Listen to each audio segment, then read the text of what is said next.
Hello बेटा। आज हम लोग बात करेंगे नॉर्म्स रियलेबिलिटी, मानक की विश्वसनीयता। मानक की विश्वसनीयता के लिए जो भी आपका टेस्ट होता है, उस टेस्ट के जो नॉर्म्स होते हैं, उनके स्टैंडर्डाइजेशन की जो प्रोसेस होते हैं, जो मानकीकरण की क्रियाविधि है, उसको अपनाया जाता है। जब भी हम किसी नॉर्म्स की रियलेबिलिटी मेज़र करना शुरू करते हैं, तो उसके लिए सबसे पहले जो हमारा टेस्ट है, उस टेस्ट के नॉर्म्स का स्टैंडर्डाइजेशन वो देखा जाता है। स्टैंडर्डाइज वो कितना है, और उसी की क्रियाविधि के द्वारा, उसी के प्रोसेस में हम जो है टेस्ट की रियलेबिलिटी को देखते हैं।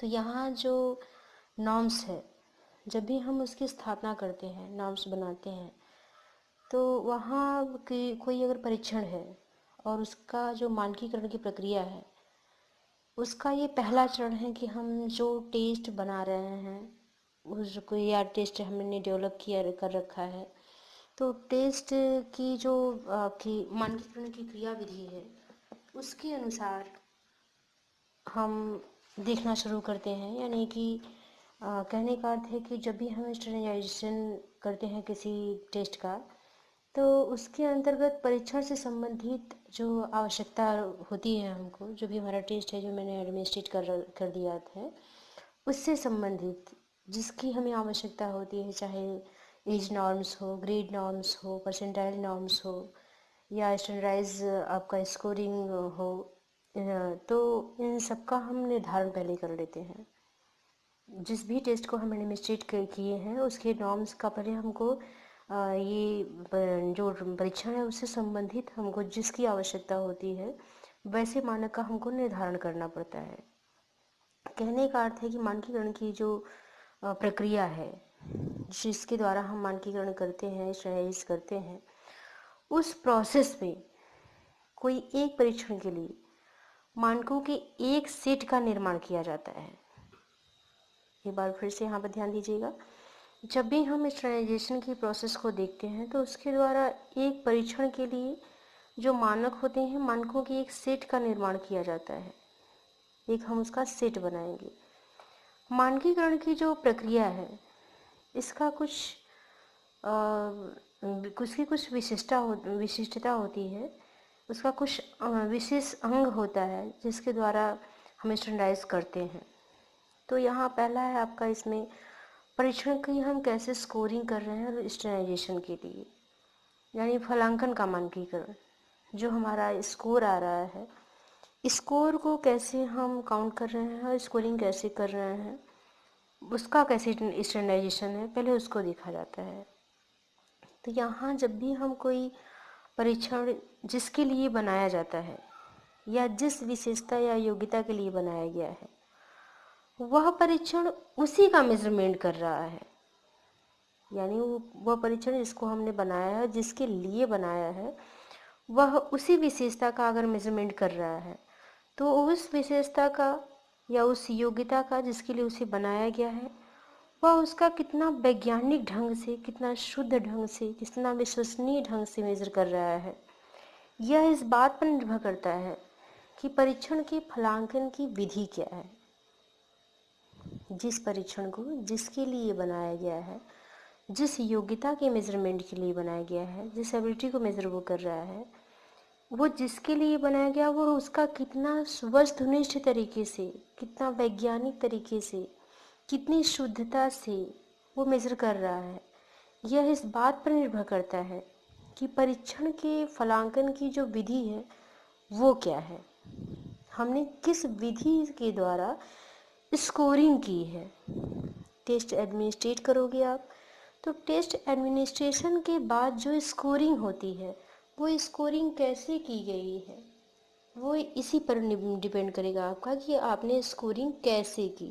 क्योंकि टेस्ट एडमिनिस्ट्रेट होगा, आप जो क्वेश्चनर है उसे लेंगे, उसकी स्कोरिंग पहले करेंगे, राय स्कोर निकालेंगे। तो आपने राय स्कोर निकाला, फिर मैनुअल में देखा, मैनुअल से कैसे उसे आपने कन्वर्ट किया, अर्थपूर्ण किसी प्राप्तांक में परिवर्तित किया, तो ये कैसे किया है, ये ज़्यादा डिपेंड करता है। तो यहाँ जो परीक्षण है, उसके फलांकन की जो विधि है, जो स्कोरिंग का मेथड है, उसको परीक्षण का जो निर्माण करता है, जो टेस्ट डेवलप कर रहा है, वो ऐसे उसको सिस्टमेटिक तरीके से बनाता है, ऐसे व्यवस्थित करता है कि जो स्कोरिंग की जा रही है उसका रिजल्ट जो है वो बार बार वहीं आए जिसके लिए परीक्षण का बनाया गया है। यानी जब जब हम टेस्ट के एडमिनिस्ट्रेट कर रहे हैं, जब जब हम स्कोरिंग कर रहे हैं, रिजल्ट बार बार हमारा वहीं आ रहा है। ये रियलिबिलिटी का पहला सिम्टम ही है। तो हमने जितनी बार टेस्ट एडमिनिस्ट्रेट किया उतनी बार जो हमारा रिजल्ट है वहीं आ रहा है। तो यहाँ ये क्लियर हो जाता है कि ये जो मेरा परीक्षण है, ये जो मेरा टेस्ट है, उसका नॉर्म्स जो है वो क्या है, आपका विश्वसनीय है, रियलेबल है, क्लियर है। मानकों के आधार पर अगर हम बात करें तो मानकों के आधार पर एक व्यक्ति के किसी परीक्षण पर जो मूल प्राप्तांक प्राप्त होते हैं नॉर्म्स के आधार पे, क्योंकि हम जब भी यहाँ पे देखेंगे तो नॉर्म्स की रियलिबिलिटी देख रहे हैं, स्टैंडर्डाइजेशन देख रहे हैं, उसकी रियलिबिलिटी कितनी है, तो उसके आधार पे एक व्यक्ति की किसी परीक्षण पर जो प्राप्त मूल प्राप्तांकों की व्याख्या की जाती है। कोई भी नॉर्म्स होगा उस पर एक व्यक्ति के किसी परीक्षण पर जो प्राप्त मूल प्राप्तांक होते हैं उनकी व्याख्या जो की जाती है, वो मूल प्राप्तांक अपने आप में निरर्थक होता है, क्योंकि जब भी हम उसकी व्याख्या करेंगे तो हम कहने का यहाँ अर्थ है कि मानकों के आधार पर जब हम किसी व्यक्ति के का किसी परीक्षण पर मूल प्राप्तांकों की व्याख्या करते हैं तो यहाँ जो हमको मूल प्राप्तांक प्राप्त होते हैं, राय स्कोर प्राप्त होते हैं किसी टेस्ट को एडमिनिस्ट्रेट करने पर, वो अपने आप में सार्थक नहीं होते, वो निरर्थक होते हैं। हमें उन्हें अर्थपूर्ण बनाना होता है। तो ऐसे जो मूल प्राप्तांक हैं जिनके लिए जो हमने मूल प्राप्तांक प्राप्त किए हैं किसी टेस्ट से, तो वो जो आपके मूल प्राप्तांक हैं उनके लिए जो नॉर्म्स है एक प्रकार का क्राइटेरिया बना देता है। उस क्राइटेरिया पे हमको उसे मेज़र करना होता है कि वो सार्थक है या निरर्थक है, और निरर्थक है तो हमको कैसे उसे सार्थक में कन्वर्ट करना है। तो यहाँ जो मूल प्राप्तांक होते हैं उनके लिए हमें क्राइटेरिया जो है, हमारा नॉर्म्स जो है वो एक क्राइटेरिया तैयार करता है, जिससे निरर्थक जो प्राप्तांक होते हैं उनको सार्थक प्राप्तांकों में कन्वर्ट कर दिया जाता है। ये निरर्थक प्राप्तांक को सार्थक रूप जो दिया जाता है, वो देने के लिए निरर्थक प्राप्तांकों को जब सार्थक रूप दिया जाता है या सार्थक रूप हम देने के लिए किसी मानक को विकसित करते हैं, तो वहाँ पर मानक की जो विश्वसनीयता होती है वो उसका अनिवार्य गुण बन जाता है। वास्तव में जो विश्वसनीयता है वो परीक्षण प्राप्तांक का विशेष गुण है, और इसे चाहे हम जिस अवसर पे किसी परीक्षण से प्राप्त एक ही व्यक्ति के प्राप्तांकों में स्थिरता, संगति या परिशुद्धता को अगर हमारा मिल रहा है, एक ही व्यक्ति पर मैंने टेस्ट एडमिनिस्ट्रेट किया है, उसमें प्राप्तांक जो हमारे स्थिर हैं, संगत हैं, परिशुद्ध हैं, तो हम कहेंगे कि ये विश्वसनीय है। लेकिन ये बहुत ज़रूरी है, अति आवश्यक है कि परीक्षण को बार बार समान परिस्थितियों में अगर किया जाए। यहाँ वही बात आ जाती है कि देश, काल, परिस्थिति यदि समान हो, यहाँ इन चीज़ों, ये जो लाइन है बहुत मूल है कि देश, काल, परिस्थिति अगर समान होती है तो टेस्ट की जो रियलिबिलिटी है वो पता करना आसान होता है। किसी परीक्षण के मानक की जो विश्वसनीयता होती है वह इस बात पर निर्भर करती है कि इस परीक्षण की विश्वसनीयता की जो काउंटिंग की गई है, जो गणना की गई है, वो किस विधि के द्वारा की गई है। जिस विधि के द्वारा हम उस परीक्षण की काउंटिंग कर रहे हैं, उस परीक्षण की विश्वसनीयता को ज्ञात करने की कोशिश कर रहे हैं, जिस मेथड को हम यूज़ कर रहे हैं, वो बहुत ज़रूरी होता है हमारी विश्वसनीयता को ज्ञात करने में। ठीक, तो यहाँ सबसे इम्पॉर्टेंट ये है कि जब भी हम टेस्ट एडमिनिस्ट्रेट करेंगे उससे जो हमारे इस क्वेश्चनर पे जो राय स्कोर हमको मिलेगा, वो राय स्कोर हमारा निरर्थक होता है। उस निरर्थक को जो हमारी स्कोरिंग होती है, उसको सार्थक रूप में कन्वर्ट करने के लिए जो नॉर्म्स है, क्राइटेरिया तैयार कर देता है। इसी क्राइटेरिया के दौरान हम अपने टेस्ट की रियलेबिलिटी को देखते हैं, या नॉर्म्स की रियलेबिलिटी, उसकी स्टैंडर्डाइजेशन को देखते हैं।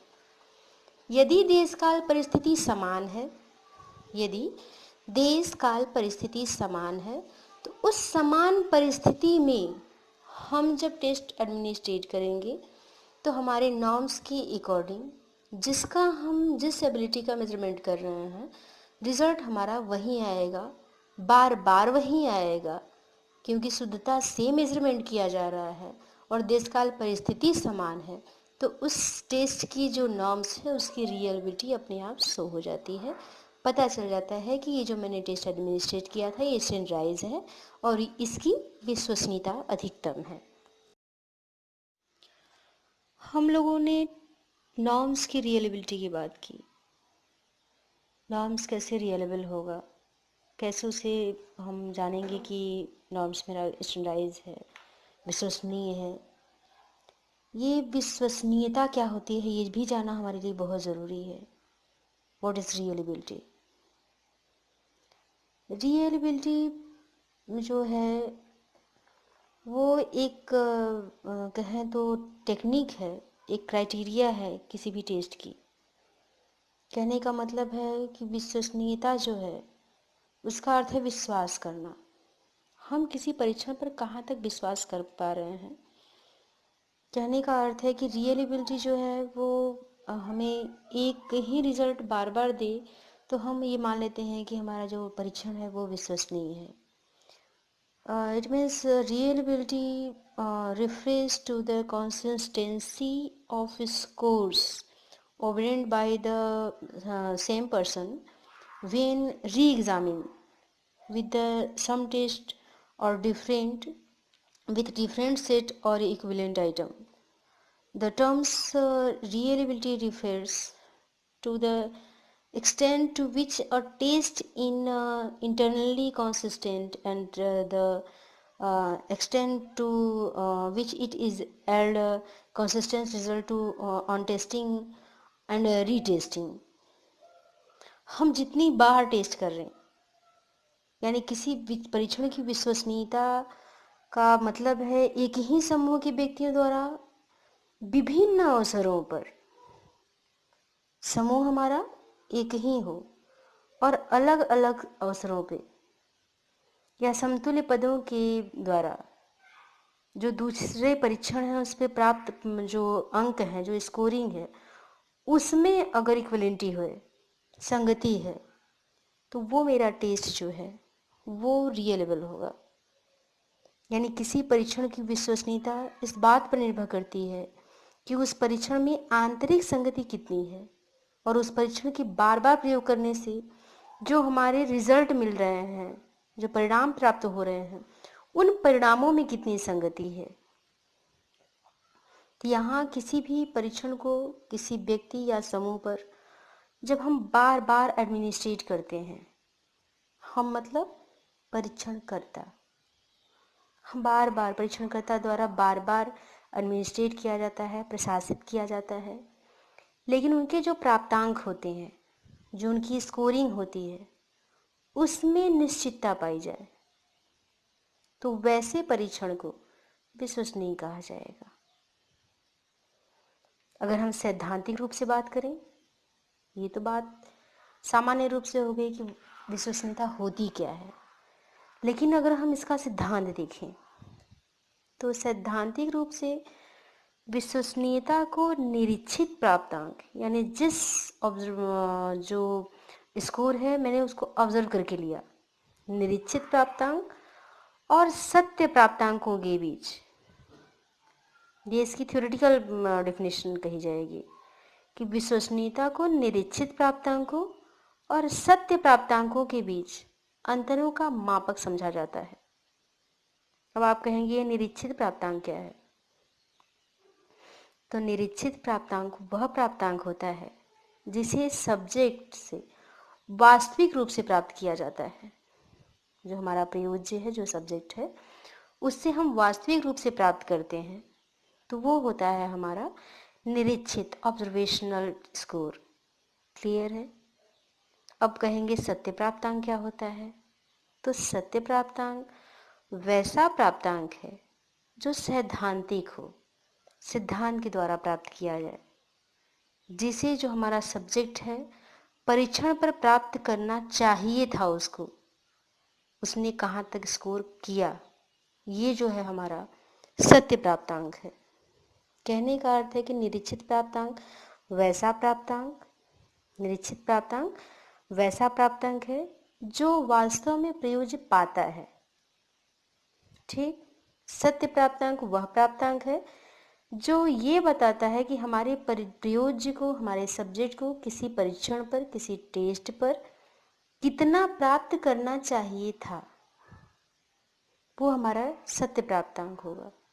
वापस इसको अगर हमको देखना हो, मान लीजिए मैंने किसी पे कोई टेस्ट एडमिनिस्ट्रेट किया, टेस्ट मेरा 20 नंबर का था, टेस्ट एडमिनिस्ट्रेट किया, क्वेश्चन आपका 20 नंबर का है, जो हमारे सब्जेक्ट ने स्कोरिंग की, तो मान लीजिए अगर उसने आपका 12 नंबर, 20 में 12, 12 नंबर सब्जेक्ट ने गेन किया, तो ये आपका जो 12 नंबर है वो आपका निरीक्षित प्राप्तांक होगा, ऑब्जर्वेशनल स्कोर होगा।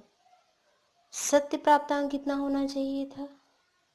अब उस पर्सन का, उस प्रयोज्य का, उस सब्जेक्ट की आईक्यू लेवल के अकॉर्डिंग हो सकता है कि उसे 12 न दे करके कम से कम 18 होना चाहिए था, यानी 18, 20 में 18 होना चाहिए था।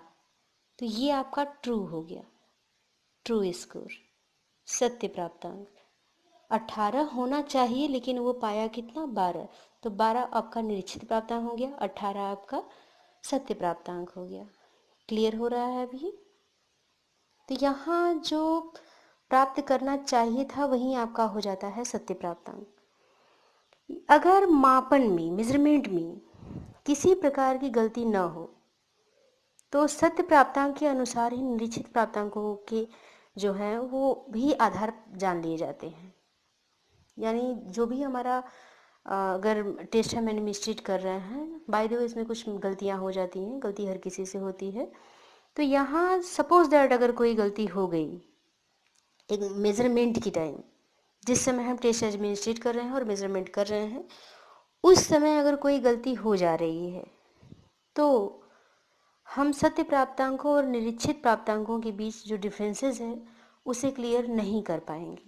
लेकिन अगर किसी प्रकार की कोई गलती नहीं हुई, कोई त्रुटि नहीं हुई, तो सत्य प्राप्तांक के आधार पे ही उसी के अनुसार हम निरीक्षित प्राप्तांकों को भी निकाल सकते हैं।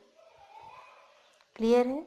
यहाँ निरीक्षित प्राप्तांक सत्य प्राप्तांक से जिस सीमा तक डिसबैलेंस होता है, उसी सीमा को तक आपका जो परीक्षण है वो अविश्वसनीय हो जाता है। यहाँ इस लाइन पे फिर से ध्यान दीजिएगा, ये जो आपका रियलेबिलिटी है, ये ध्यान दीजिएगा, ये आपके रिसर्च पेपर से भी रिलेटेड है।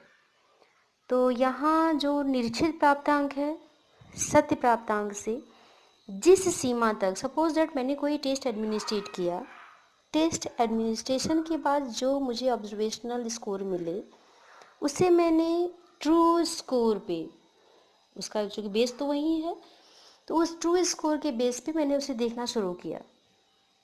ठीक है? तो यहाँ जो ऑब्जर्वेशनल स्कोर है, जो ट्रू स्कोर है, उनके बीच में जितने की डिसबैलेंसिंग होगी उतना ही डिसबैलेंस, यानी उतना ही अविश्वसनीय कौन हो जाएगा? मेरा टेस्ट, यानी टेस्ट की नॉर्म्स। क्यों? ऐसा क्यों हो रहा है? ऐसा इसलिए हो रहा है कि निरीक्षित प्राप्तांक और सत्य प्राप्तांक एक दूसरे से जुड़े हुए हैं। निरीक्षित प्राप्तांकों का आधार जो है वो सत्य प्राप्तांक है, सत्य प्राप्तांकों के आधार पे हम निरीक्षित प्राप्तांकों की जो स्कोरिंग है उसको देख सकते हैं, ज्ञात कर सकते हैं। तो ये दोनों जो हैं एक सीमा तक, अगर गलती नहीं हो रही है हमारे टेस्ट में टेस्ट एडमिनिस्ट्रेट किया है, उस वहाँ पे मैंने कोई गलती नहीं, कोई त्रुटि नहीं हुई, तो उसके बेस के अकॉर्डिंग हम सत्य प्राप्तांक और निश्चित प्राप्तांक को ज्ञात कर सकते हैं। लेकिन यहाँ ये ध्यान देना होगा कि सत्य प्राप्तांक जो है, अगर मैंने कोई गलती नहीं की है, कोई त्रुटि नहीं हुई है, तो सत्य प्राप्तांक हमारा जो है वो जो निरीक्षित प्राप्तांक है उससे किस सीमा तक डिसबैलेंस हो रहा है, कितना पॉइंट डिसबैलेंस हो रहा है। जितना वो डिसबैलेंस होगा उतना ही हमारा परीक्षण अविश्वसनीय माना जाएगा। यहाँ तक क्लियर हो रहा है आप लोगों को? तो यहाँ सत्य प्राप्तांक और निरीक्षित प्राप्तांक ये सबसे मूल आपके हो जाते हैं। कोई भी जो परीक्षण है, प्राप्तांक उस समय विश्वसनीय माना जाता है जब वह स्थिर और विश्वसनीय हो। यानी सत्य प्राप्तांक और हमारे निश्चित प्राप्तांकों में अगर किसी प्रकार की कोई डिसबैलेंसिंग नहीं है, तो इसका मतलब कि मेरा टेस्ट जो है वो नॉर्म्स के अकॉर्डिंग चल रहा है और रियलेबल है, वो विश्वसनीय है। यहाँ स्थिरता और विश्वसनीयता, मैंने अभी कुछ ही देर पहले कहा कि वो स्थिर हो और विश्वसनीय हो। तो स्थिरता और विश्वसनीयता वो इस बात पर डिपेंड करती है कि वह परीक्षण, जिस परीक्षण को मैंने एडमिनिस्ट्रेट किया, वह परीक्षण किसी प्रयोज्य को सही योग्यता का मापन किस सीमा तक कर सकता है। जिस परीक्षण का मैंने एडमिनिस्ट्रेशन किया है उसकी विश्वसनीयता और उसकी स्थिरता इस बात पर ही डिपेंड करेगी कि परीक्षण हमारा किसी प्रयोज्य की जो सही योग्यता है उसका मापन किस सीमा तक कर रही है। इसी से हम ये ज्ञात कर सकते हैं कि हमारा टेस्ट रियलेबल है या नहीं है, उसमें कंसिस्टेंसी है या नहीं है। मतलब कह सकते हैं हम यहाँ पर कि किसी व्यक्ति या समूह पर जब तक परीक्षण जो है बार बार प्रशंसित किया जाता है और परिणाम हमारे एक ही समान होते हैं, एक ही जैसे होते हैं, तो वैसा परीक्षण ही विश्वसनीय कहा जाता है। कहने का मतलब है हम ये कह सकते हैं कि जिस परीक्षण में उच्च स्तर की विश्वसनीयता नहीं होती, वैसे परीक्षण प्रयोज्य के बारे में भविष्यवाणी नहीं कर सकते। यानी किसी भी सब्जेक्ट के बारे में जब भी हम कोई भविष्यवाणी करेंगे तो इसके लिए ये ज़रूरी है कि वो टेस्ट मेरा रियलेबल हो, विश्वसनीय हो, उसमें रियलेबिलिटी हो। अगर विश्वसनीय होगा तो हम भविष्यवाणी कर सकते हैं, अगर रियलेबल नहीं होगा तो हम किसी भी सब्जेक्ट के बारे में किसी प्रकार की भविष्यवाणी नहीं कर सकते। कोई भी परीक्षण आपका तभी पूर्ण होता है जब उसमें विश्वसनीयता होती है। मेरी बात पर ध्यान दीजिएगा, टेस्ट कभी भी आपका पूर्ण तभी होगा जब उसमें विश्वसनीयता होगी। तो परीक्षण को पूर्ण होने के लिए उसमें विश्वसनीयता और वैधता, इन दोनों का होना अनिवार्य है। अगर किसी परीक्षण की विश्वसनीयता शून्य है तो इसका मतलब कि वो परीक्षण मेरा सही नहीं है। यहाँ कहें अगर briefly, reliability is the proportion of the true variance in obedient test score। कहने का मतलब है कि विश्वसनीयता जो है वो प्राप्त परीक्षण प्राप्तांकों में वास्तविक निवारण का अनुपात है। इस पर गिलफोर्ड ने एक फार्मूला दिया है, x = t+e। यहाँ एक बार मैं फिर से दोहराना चाहूँगी, गिलफोर्ड के द्वारा एक फार्मूला दिया गया था। गिलफोर्ड ने एक फार्मूले के द्वारा, एक सूत्र के द्वारा या सूत्र की सहायता से विश्वसनीयता को व्यक्त किया है।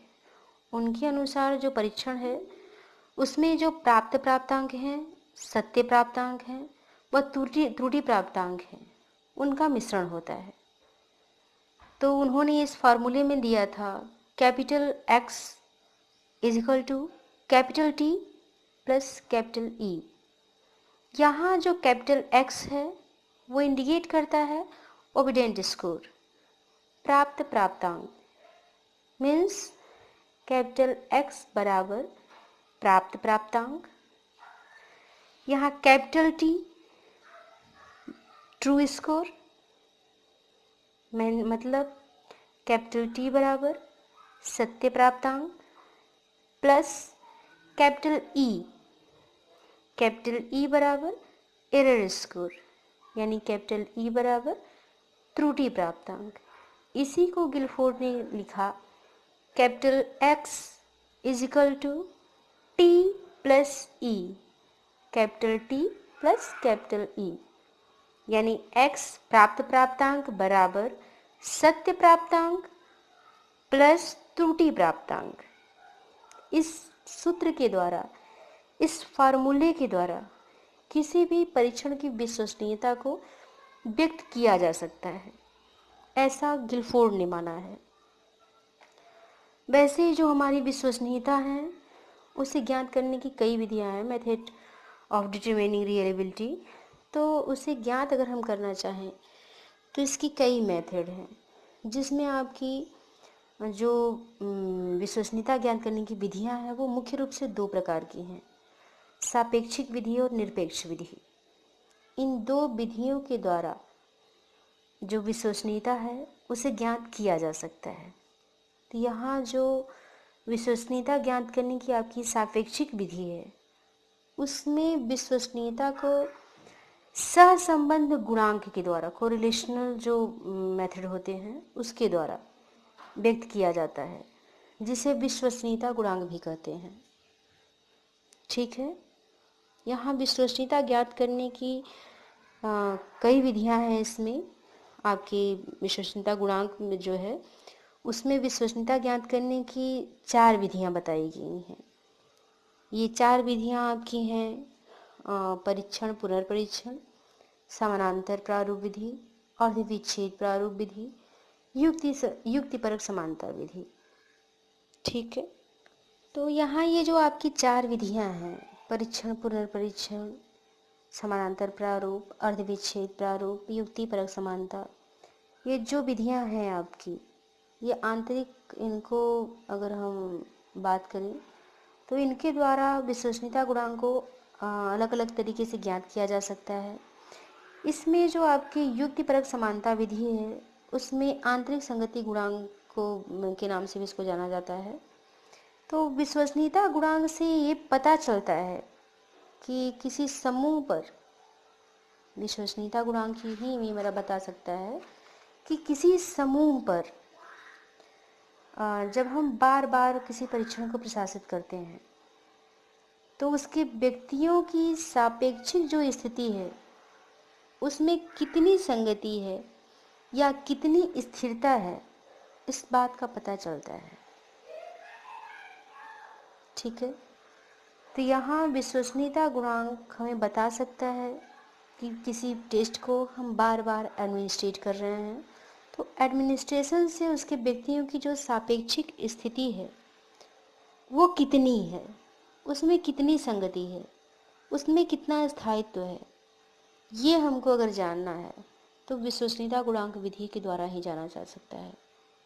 ठीक है, इसमें जो आपके 4 मेथड दिए गए हैं सापेक्षिक विधि में, उसमें पहला है test retest method. Test retest method हम आपको पहले ही बता चुके हैं। साइकोलॉजिकल असेसमेंट हो, साइकोलॉजिकल मेजरमेंट हो, ये दोनों पेपर आपके रिसर्च पेपर को ज़रूर टच करता है। ठीक है, तो थोड़ा सा कंसंट्रेट होकर के आप लोग स्टडी कीजिएगा। नहीं समझ में आएगा तो आप लोग अपने जो नोट्स प्रोवाइड कराए गए हैं उसको भी एक बार देख लीजिएगा।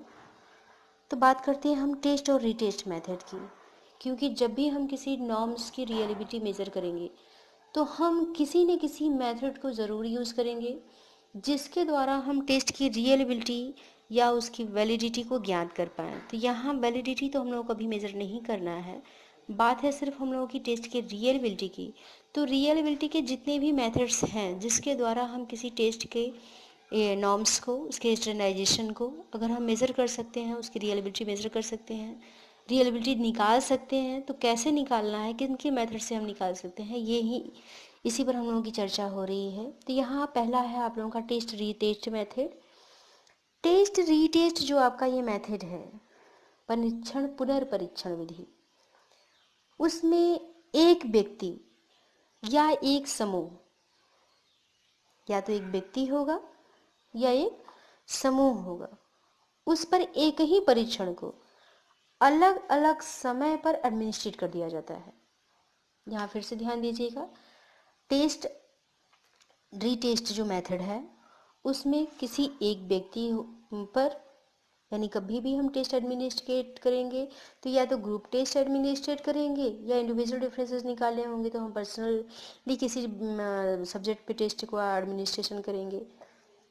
तो या तो हम किसी व्यक्ति पे कर रहे हैं तो एक व्यक्ति, या किसी समूह पर करेंगे तो एक समूह, उस पर परीक्षण को हम अलग अलग समय पर, परीक्षण भी हमारा एक ही होगा, ये नहीं कि अलग अलग समय पर हम अलग अलग टेस्ट को एडमिनिस्ट्रेट कर रहे हैं। एक ही परीक्षण होगा, एक ही समूह होगा, एक ही व्यक्ति होगा, उस पर हम टेस्ट को अलग अलग समय पर, वहाँ पर सिर्फ समय आपका चेंज होगा, अलग अलग समय पर हम एडमिनिस्ट्रेट करते हैं, प्रशासित करते हैं। यहाँ जो अलग अलग समय है, यहाँ अलग अलग समय का कहने का मतलब क्या है, या तो कुछ घंटे पर हम कर दें, या कुछ दिनों पर कर दें, या कुछ महीनों का डिफरेंस कर दें, यानी कि या 2 घंटे 4 घंटे के बाद हम एक ही टेस्ट को 2 बार एडमिनिस्ट्रेट किए, या 1 हफ्ते 2 हफ्ते का टाइम ले लिए, या 1-2 महीने का डिस्टेंस रख दिए। तो ये जो आपका डिफरेंस है अलग अलग समयों पर हो गया, ये आपके जो अलग अलग समयांतराल पर ये टेस्ट को एडमिनिस्ट्रेट किया जा रहा है, इससे जो प्राप्त आपके प्राप्तांक होते हैं, जो हमको स्कोर मिलता है, उनके बीच में कोरिलेशन निकाला जाता है, यानी सहसंबंध गुणांक की गणना की जाती है। यहाँ इसको एक बार फिर से ध्यान दीजिएगा आप, जब भी हम किसी टेस्ट को एडमिनिस्ट्रेट करते हैं जिसमें रीटेस्ट और रीटेस्ट हो, तो एक व्यक्ति होगा, एक समूह होगा, और उस पर एक ही परीक्षण को 2 भिन्न भिन्न समयांतरालों पर, अलग अलग समय पर हम टेस्ट को एडमिनिस्ट्रेट करेंगे, प्रशासित करेंगे। परीक्षण को प्रशासित करने के बाद पहली बार जो हमको ये परीक्षण पर प्राप्तांक प्राप्त हुए हैं, हम उससे नोट कर लेंगे। इसके बाद दूसरी बार मैंने फिर टेस्ट को एडमिनिस्ट्रेट किया, और जो उसकी स्कोरिंग से हमको मिला, जो हमको स्कोर प्राप्त हुआ, जो स्कोर प्राप्तांक प्राप्त हुआ, उन दोनों की पहली बार और जो दूसरी बार दोनों पर जो हमको प्राप्तांक प्राप्त हुए हैं, उन दोनों के बीच सहसंबंध जो गुणांक है उसकी गणना कर लेते हैं। सहसंबंध गुणांक की गणना कर ली जाती है। इसे ही विश्वसनीयता गुणांक या स्थिरता गुणांक कहा जाता है। जब यहाँ पे हम उसका कोरिलेशन निकालेंगे तो इसी को विश्वसनीयता गुणांक या स्थिरता गुणांक कहा जाता है। विश्वसनीयता गुणांक अगर ज्ञात करने की सबसे बताएं तो सबसे इजी गोइंग मेथड अगर कोई है तो यही मेथड है आपका टेस्ट रीटेस्ट मेथड। क्लियर हो रहा है? परीक्षण पुनर्परीक्षण की जो विधि है, इसको सरलता के साथ एडमिनिस्ट्रेट तो किया जा सकता है, लेकिन इसकी कुछ डिमेरिट्स हैं।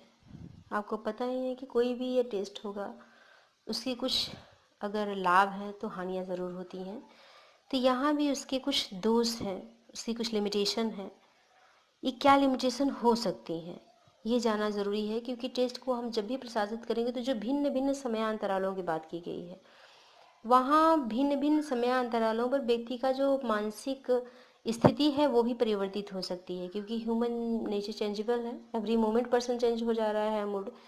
तो इस स्थिति में हम समयांतराल कितने का रखें, इसकी समस्या जो होती है वो जो टेस्टर है उसके सामने आ जाती है। तो यहाँ जो परीक्षण को हम प्रशासित कर रहे हैं, परीक्षण को जब भी हम प्रशासित कर रहे हैं तो 2 परीक्षणों के बीच में, यानी एक बार पर ने परीक्षण को प्रशासित किया किसी व्यक्ति पर, इसके बाद फिर दोबारा कुछ समयांतरालों के बाद फिर हमको वहीं उसी टेस्ट को एडमिनिस्ट्रेट करना है। तो कुछ समयांतरालों के बाद जब मैंने टेस्ट को एडमिनिस्ट्रेट किया तो समय का डिस्टेंस कितने का था। अगर समय कम होता है, अगर समय मान लीजिए कि मैंने 2 घंटे 3 घंटे या 4 घंटे के बाद, या मान लीजिए 6-7 घंटे के बाद उसी टेस्ट को एडमिनिस्ट्रेट कर दिया, तो यहाँ जो हमारा सब्जेक्ट है उसकी मेमोरी में उससे रिलेटेड कुछ जो आपके जो आंसर होते हैं उससे संबंधित जो अनुक्रियाएं होती हैं उसकी मेमोरी में फीड हो जाती हैं, वो उसको याद हो जाता है। याद हो गया, वो उसका अभ्यास भी कर रहा है। तो स्मृति और अभ्यास के कारण जब बाद में, यानी पहला टेस्ट तो उसकी मेमोरी में आ गया, अब उसके कुछ समय के बाद फिर से उसी टेस्ट को एडमिनिस्ट्रेट कर रहे हैं, तो स्मृति में कुछ है, कुछ रिहर्सल कर रहा है वो, तो इससे जो हमारा प्राप्तांक है वो प्रभावित होने लगता है। कहने का अर्थ है, मान लीजिए कि आपके दो प्रशासकों के बीच 4 से 6 दिन का समय अंतराल हो, तो अगर 4 से 6 दिन का समय अंतराल है, डिस्टेंस 4 से 6 दिन का रखा गया है, तो अधिकांश जो परीक्षार्थी होते हैं उनको जो प्रश्नों का उत्तर देना है या प्रश्नों का उत्तर देते समय पूरे परीक्षण के समय, यानी जिस समय वो रिकॉल कर रहे हैं, कुछ प्रश्न का उत्तर तो याद आ जाता है, या ऐसी स्थिति में प्रयोज्य जो है कम समय में अधिक प्रश्नों को हल कर लेता है, क्योंकि वो वहाँ पर उसको हैबिचुअल हो गया है। टेस्ट रीटेस्ट है, एक ही टेस्ट को एक बार टेस्ट किया गया, फिर से रीटेस्ट हो रहा है, तो वहाँ वो कुछ ज़्यादा क्वेश्चन को करेगा, और क्वेश्चन करते समय कुछ जो पिछला है वो रिकॉर्ड उसके माइंड में रिकॉल होने लगता है। जबकि इसकी अगर हम विपरीत देखें, तो विपरीत अवस्था में दोनों परीक्षण जो प्रशासन है, 2 बार परीक्षणों का प्रशासन किया गया, उन दोनों के बीच अगर हम बहुत अधिक समय अंतराल रखते हैं, मतलब कम रखेंगे, तो वहाँ उसकी मेमोरी का इफेक्ट पड़ेगा, उसके अभ्यास का इफेक्ट पड़ेगा। लेकिन समय अंतराल अगर अधिक रख दें, 2 से 6 महीने का रख दें, तो वैसी स्थिति में जो व्यक्ति की धारण शक्ति होती है, मेमोरी में जो वो रखा हुआ है, वो कमज़ोर हो जाता है, या किसी अन्य कारण से भी कमज़ोर हो सकता है। माइंड वहाँ पर वहीं पर नहीं है, कहीं और अदर स्पेस पर डाइवर्ट हो गया है, तो वैसी कंडीशन में भी जो विश्वसनीयता गुणांक है वो घट जाता है। तो यहाँ पे जो ये विश्वसनीयता गुणांक व्यक्ति का घट रहा है या प्रयोज्य का घट रहा है, तो इसका अर्थ है कि हमारा जो टेस्ट रीटेस्ट है वो उस पर पूर्ण रूप से लागू नहीं हो पा रहा है। कहने का अर्थ है कि जो हमारा टेस्ट है वो रियलेबल नहीं हो पाता, हम उसकी पूर्ण रूप से विश्वसनीयता ज्ञान नहीं कर पाते हैं। दूसरी जो इसकी लिमिटेशन है टेस्ट और रीटेस्ट की, उसमें कहा गया है कि जब भी हम एक ही परीक्षण को किसी प्रयोज्य पर, किसी सब्जेक्ट पर 2 बार एडमिनिस्ट्रेट करते हैं, तो जो परीक्षण के प्रति प्रयोज्य की एक तरह की रुचि होती है, जो इंटरेस्ट होता है, वो कम हो जाता है। एक ही काम आप लोगों को भी बार बार करना होता है, तो नहीं नहीं मन कर रहा है, नहीं करना है, या बहुत प्रेशर है तो ठीक है कर दे रहे हैं। तो यहाँ जो आंतरिक रूप से, यानी जो हमारा सब्जेक्ट है उसकी मानसिक जो दशा होती है वो बहुत ज़्यादा एक्टिव नहीं होती, तो यहाँ जो उसकी रुचि में कमी आ जाती है। साथ ही जब 2 बार टेस्ट एडमिनिस्ट्रेट किया गया, तो उसके समय पे जो इन्वायरमेंट है उसमें किस प्रकार की परिस्थितियाँ थी, उसमें भी लगभग अंतर आ जाता है। अभी मैंने कुछ ही समय पहले कहा कि मूड चेंजेबल है, एवरी मोमेंट हम लोग का मूड चेंज होता रहता है, ह्यूमन नेचर है वो। तो जब हम पहले टेस्ट एडमिनिस्ट्रेट कर रहे थे, तो उस समय हमारे सब्जेक्ट की क्या कंडीशन थी, मेंटल कंडीशन क्या थी, इन्वायरमेंट कैसा था, उसकी किस परिस्थिति में वो दे रहा था, कितना इंटरेस्ट ले रहा था। 4-6 घंटे के बाद या 2-4 घंटे के बाद उसके मूड में कुछ परिवर्तन हुआ होगा। अगर परिवर्तन हो रहा है तो वैसी कंडीशन में जो हमारा रिजल्ट मिलेगा, जो प्राप्तांक प्राप्त होगा, उसमें अंतर आ जाएगा। ठीक, जिसके कारण जो दोनों परिस्थितियों के प्राप्तांक हैं उनके बीच, जो पहली कंडीशन में मैंने टेस्ट को एडमिनिस्ट्रेट किया, जो हमारा प्राप्तांक प्राप्त हुआ, जो दूसरी कंडीशन में हमने टेस्ट एडमिनिस्ट्रेट किया, उसका प्राप्तांक जो प्राप्त हुआ, उन दोनों के बीच जो कोरिलेशन है वो कम हो जाता है। तो जहाँ कोरिलेशन कम होगा, रियलेबिलिटी घटेगी। तो यहाँ ये भी आपके टेस्ट और रिटेस्ट की जो है वो लिमिटेशन हो जाती है।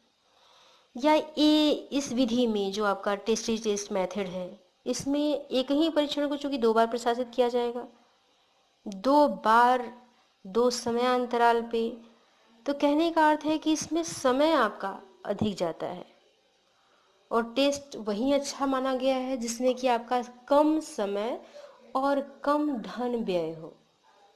तो उस टेस्ट को हम मानते हैं कि वो टेस्ट काफ़ी अच्छा है, रियलेबल है, यानी कम समय में कम धन व्यय करने में, अगर कोई टेस्ट हमको विश्वसनीय परिणाम दे रहा है तो हम इसे क्यों यूज़ करेंगे? ये भी इसकी एक तरह की लिमिटेशन हो जाती है। किसी परीक्षण को जब हम कई बार एडमिनिस्ट्रेट करते हैं, 2 बार 3 बार, तो टेस्ट के एडमिनिस्ट्रेट करने में भी कभी कभी जो टेस्टर है उसकी टेंडेंसी भी चेंज होने लगती है। यानी स्वयं जो परीक्षक है उसकी टेंडेंसी भी परिवर्तित होगी और जो परीक्षण की प्रवृत्ति है उसमें भी परिवर्तन आ जाएगा। परीक्षण कैसा है उसमें भी परिवर्तन आ जाता है। इसका भी सीधा इफेक्ट आपकी टेस्ट पे ही पड़ता है, टेस्ट की रियलेबिलिटी पे पड़ता है या नॉर्म्स के स्टैंडर्डाइजेशन पे पड़ता है। व्यक्तित्व परीक्षण की अगर बात करें या एडिटिव टेस्ट की बात करें तो इसमें जो आपका व्यक्तित्व परीक्षण है या एडिटिव टेस्ट है तो उसकी जो मापनी होती है उसकी विश्वसनीयता परीक्षण पुनर्परीक्षण विधि के द्वारा ज्ञात नहीं की जा सकती। यहाँ जब भी हम व्यक्तित्व परीक्षण की बात करेंगे या विवृत्ति मापने की बात करेंगे तो वहाँ कभी भी हम परीक्षण पुनर्परीक्षण यानी टेस्ट रीटेस्ट के द्वारा व्यक्तित्व की जो परीक्षण है उसका मेजरमेंट हम नहीं कर सकते, उसकी रियलेबिलिटी उसकी वैलिडिटी को हम मेजर नहीं कर सकते। इसका कारण ये है कि व्यक्तित्व के जो शील गुण होते हैं, जो व्यक्ति की अभिवृत्ति होती है, जो व्यक्ति की रुचि होती है वो चेंजेबल है। व्यक्ति का शील गुण परिवर्तित होगा। हाँ, यहाँ मैं केंद्रीय शील गुण की बात नहीं करूँगी, लेकिन जो गौड़ शील गुण है वो तो बदलेगा। कॉर्डिनल शील गुण है वो चेंज नहीं होगा, लेकिन कुछ उसमें परिवर्तन होंगे। तो व्यक्ति का जो शील गुण है वो परिवर्तित होगा, व्यक्ति की अभिवृत्ति परिवर्तित होगी, व्यक्ति की रुचि इंटरेस्ट बदलेगा। तो जहाँ इंटरेस्ट बदल रहा है, शील गुण बदल रहा है, अभिवृत्ति बदल रही है, ये सब चेंजेबल है, तो हम इसको टेस्ट और रीटेस्ट के द्वारा कैसे मेज़र करेंगे? क्योंकि हम एक ही टेस्ट को एडमिनिस्ट्रेट 2 बार कर रहे हैं, तो यहाँ इसका मेजरमेंट पॉसिबल नहीं हो पाता है। और यही इस जो टेस्ट और रीटेस्ट मेथड है यही इसकी लिमिटेशन भी है। इसीलिए ऐसे टेस्ट पर कभी भी विश्वसनीयता की इस विधि का प्रयोग नहीं किया जाता है।